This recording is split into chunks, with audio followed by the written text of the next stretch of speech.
et bienvenue dans ma toute première vidéo YouTube. Comment vous dire que je suis pas du tout à l'aise avec l'exercice, mais c'est pas grave, on va y arriver. Allez, let's go!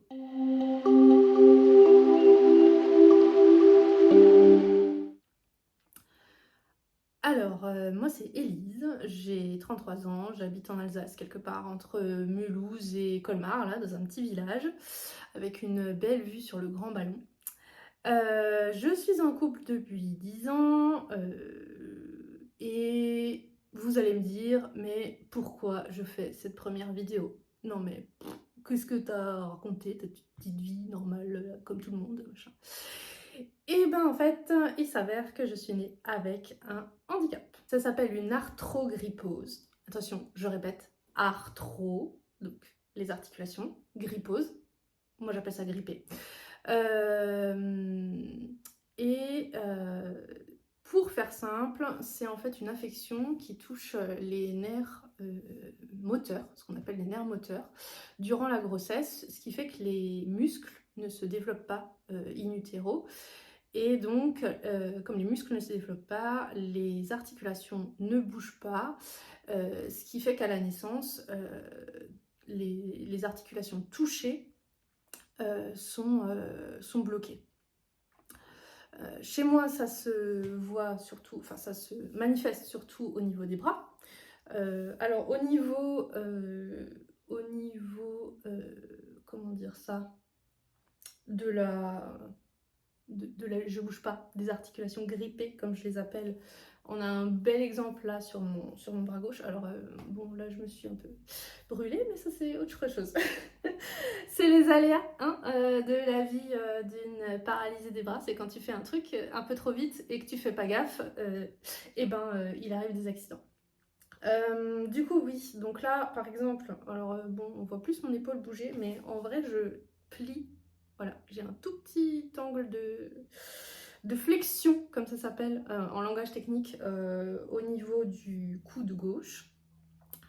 Ma main gauche, je vais pas arriver à vous la montrer, mais donc là, vous voyez, j'ai mes petits doigts. J'en ai 5, parce qu'il y a des fois des médecins qui se disent « Mais c'est pas possible, t'as pas 5 doigts ». Si, je vous jure, j'ai 5 doigts, un pouce, tout ça. Voilà. À droite, j'ai été opérée au niveau du coude pour pouvoir avoir une main qui monte à la bouche. C'est très pratique pour manger toute seule. Ça, c'est vraiment... ça s'appelle l'autonomie. Voilà. Je mange, je me lave les dents, je peux me maquiller, je peux à peu près me coiffer, à peu près. Bon, aujourd'hui, on repassera. Voilà. Donc, je suis surtout atteinte au niveau des bras, au niveau des épaules, au niveau des jambes, j'ai simplement, entre guillemets,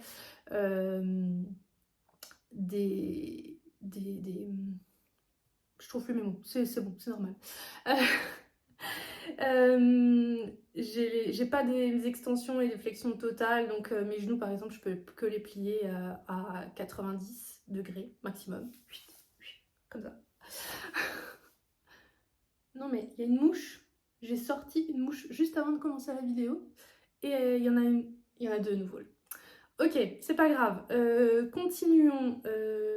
L'objectif de cette vidéo, c'est pas de vous faire mon dossier médical.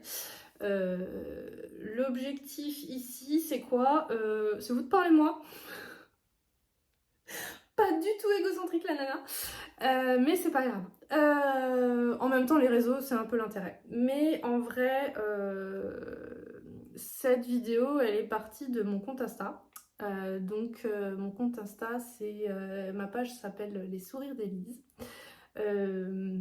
J'ai commencé à partager un peu comme ça. J'y partage donc une partie autour du handicap.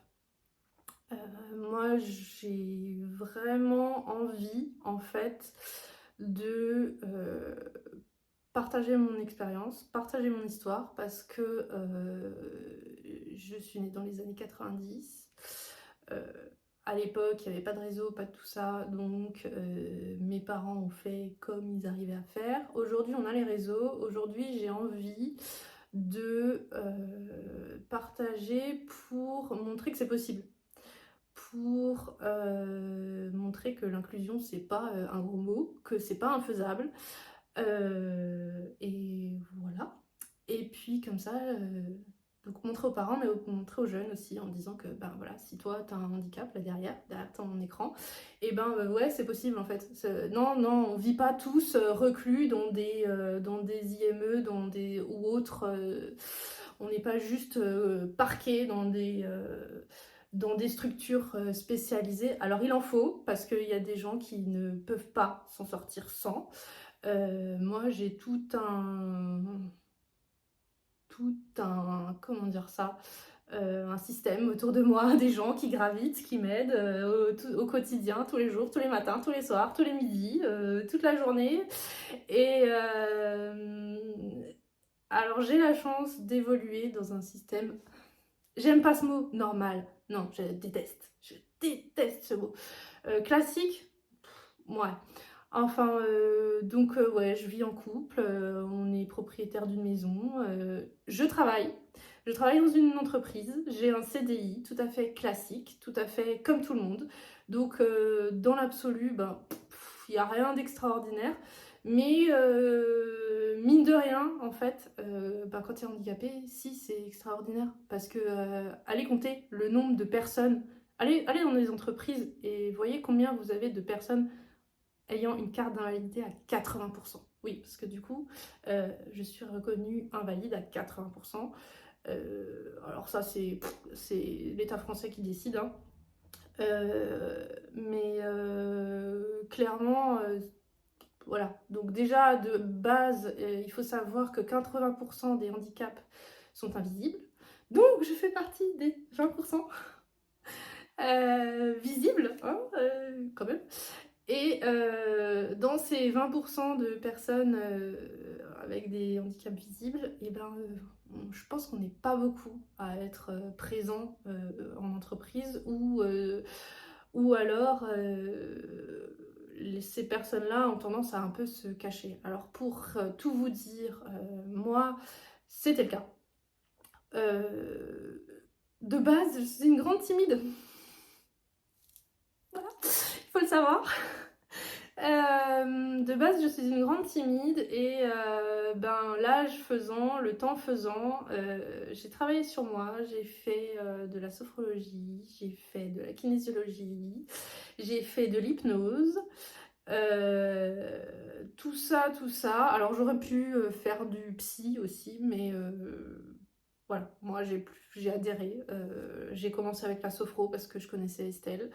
Et de fil en aiguille, j'ai voulu tester d'autres choses et ben, ça m'a aidé à débloquer des choses. Je pensais avoir accepté mon handicap. Je pensais que c'était tout à fait intégré chez moi. Enfin, pour ceux qui me connaissent depuis longtemps, je me suis jamais posé vraiment de questions. Et tous ces travaux sur moi-même, tout ce temps passé à intérioriser, à travailler, à comprendre, m'ont fait remarquer que pas du tout, en fait. Pas du tout. Voilà. Donc, après, ça fait quoi maintenant? Ça doit faire 3 ans? 3 ans, ouais, que j'ai commencé tout ça. Je pense que j'ai besoin aussi de partager. J'ai envie de vous partager tout ça. Et comme je l'ai déjà dit, j'ai envie que ça serve.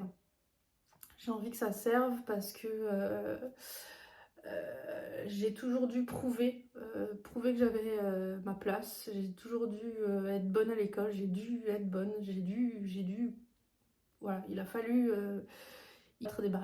abattre des barrières. Et ouais, ben aujourd'hui c'est un petit peu plus facile qu'à l'époque parce qu'à l'époque c'était autre chose. Hein, voilà. Alors, du coup, qu'est-ce que j'ai oublié de vous dire? Ah oui, bah en fait, la base. Donc, je vous ai expliqué que je suis en bonne partie paralysée des bras, des mains. Et vu que l'instinct de survie fait des choses magnifiques, Eh bien, il s'avère que quand j'étais petite, je me suis mise à utiliser mes pieds avant mes mains.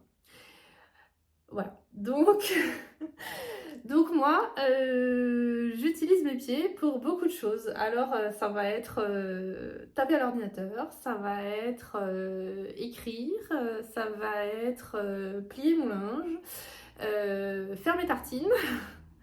Alors je peux pas manger. J'ai déjà eu l'occasion de croiser des gens qui arrivent à manger avec leurs pieds. Honnêtement, si je pouvais, je pense que je le ferais. Je ne sais pas. En fait, je ne sais pas du tout. Mais je peux manger avec mes mains, donc la question ne se pose pas. Mais en fait, j'ai pas assez d'amplitude au niveau des hanches et des genoux.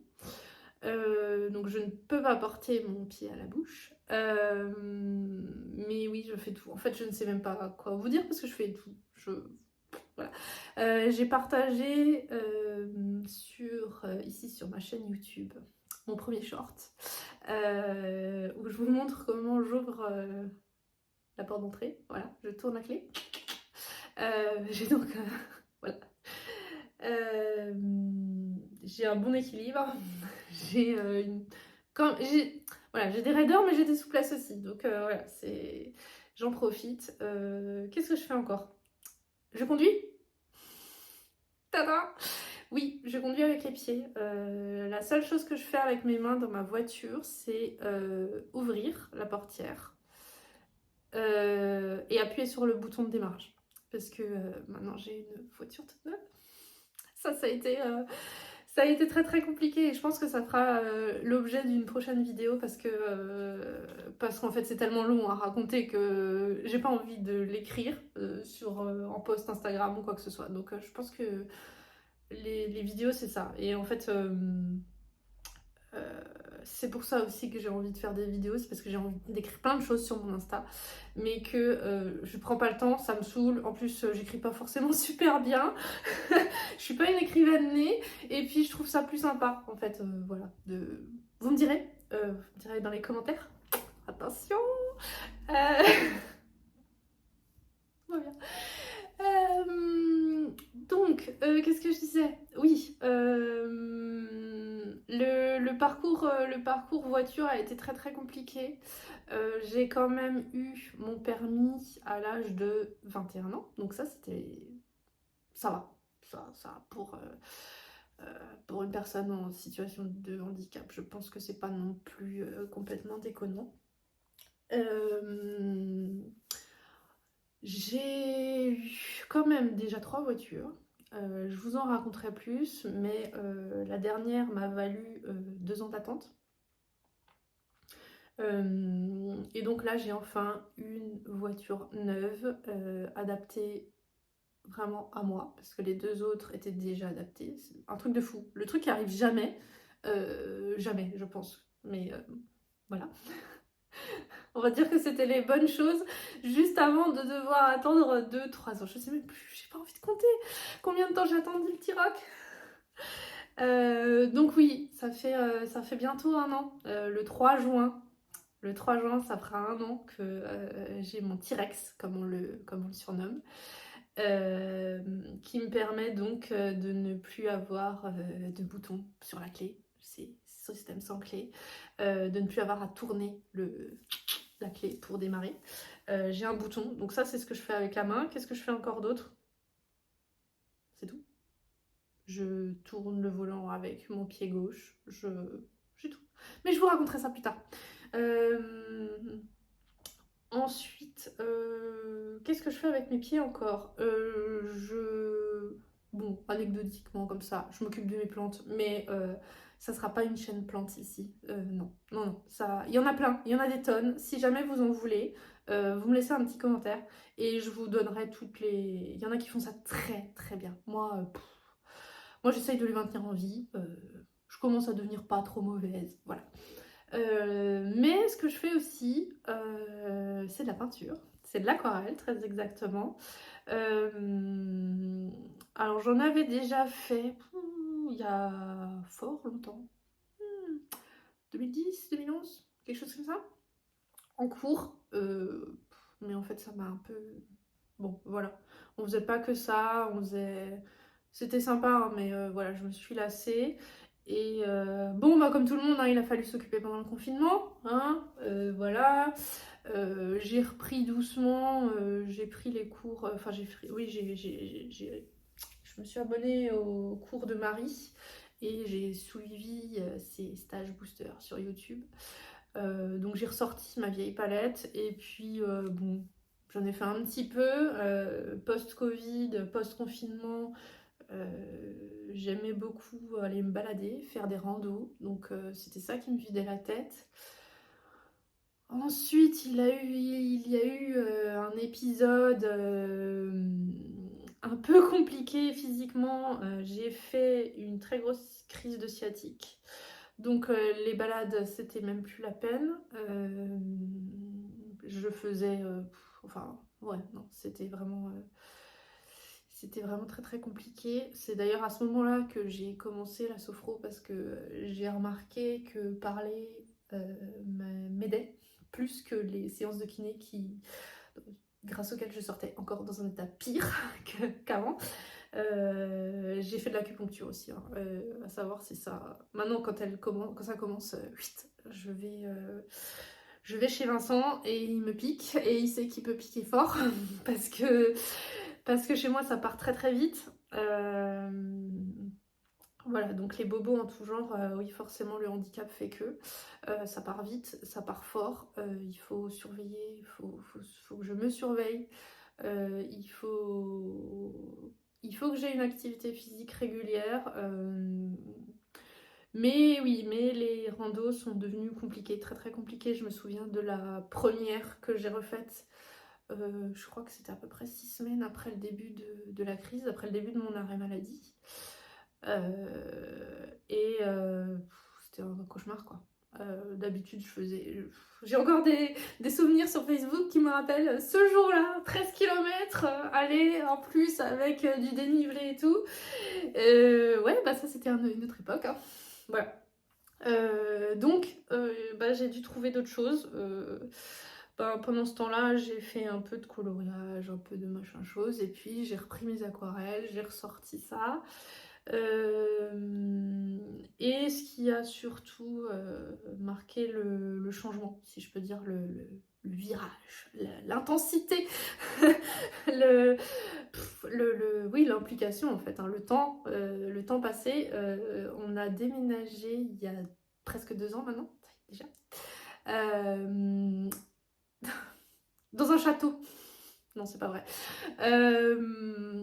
En fait, du coup, j'ai une pièce dédiée rien qu'à moi où je peux avoir toutes mes plantes et mes aquarelles. Et c'est vraiment... ouais, c'est mon échappatoire, mon exutoire. Je sais pas trop comment appeler ça. Mais ouais, c'est ma façon de me détendre. Alors, des fois, j'ai pas envie. Des fois, je me fous juste devant la télé, devant une bonne série.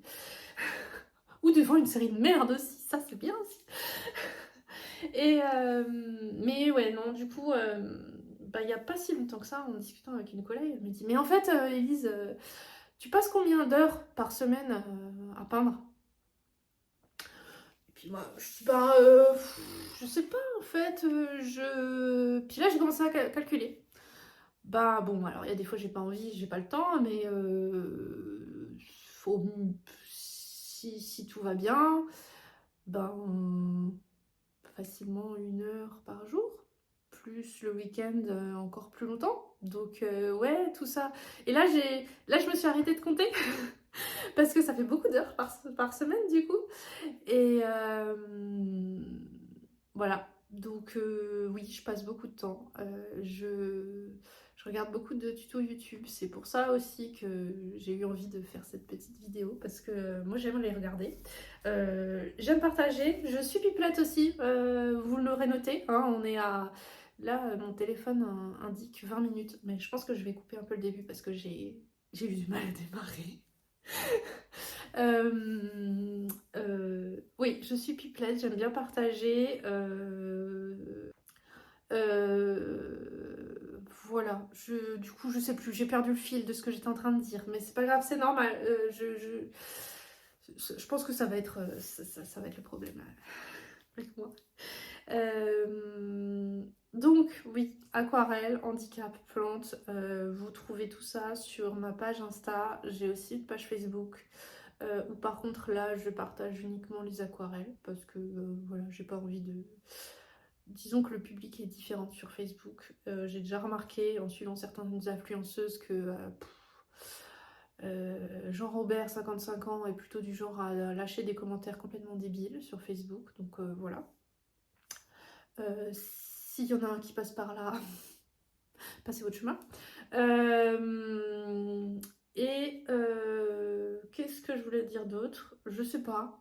Si vous avez des questions, du coup, si vous avez des idées pour les prochaines fois, si vous avez, j'en sais rien, si vous voulez papoter, mettez des petits mots en commentaire, des petits mots d'encouragement, ça fait plaisir aussi, si vous voulez que je recommence, parce que sinon, je risque de pas recommencer. Je vais essayer de faire un truc qui ressemble à quelque chose. Je crois que j'ai pas trop de plans à couper. Je suis fière de moi. J'ai pas trop bafouillé, sauf quand je cherche mes mots, mais c'est pas grave. Je sais pas ce que ce sera la prochaine fois, mais je crois que je l'ai déjà dit, donc je ne sais plus, c'est pas grave. Voilà, j'espère que cette première vidéo vous a plu. Je, je pense que je suis toute rouge. Et ben, on se dit à la prochaine. Ciao!